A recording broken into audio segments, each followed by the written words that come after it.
શું તમે ક્યારે વિચાર્યું છે કે બગદાના ધામમાં લાખો ભક્તોની ભીડ વચ્ચે પણ આટલી અદ્ભુત શાંતિ અને વ્યવસ્થા કઈ રીતે જળવાય છે?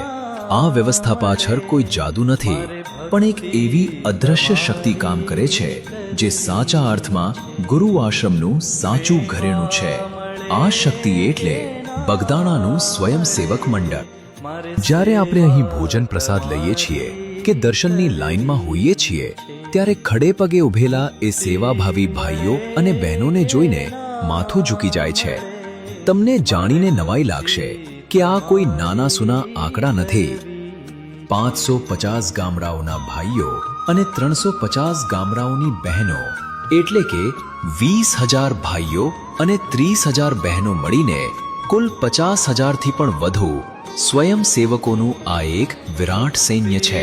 મળે કે ના મળે, મારે ભક્તિ તમારી કરવી છે, મારે સેવા તમારી કરવી છે.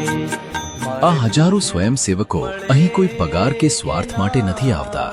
તેમને જે તારીખ ફાળવવામાં આવી હોય તે દિવસે તેઓ ટાઢ, તડકો કે વરસાદ જોયા વગર હાજર થઈ જાય છે.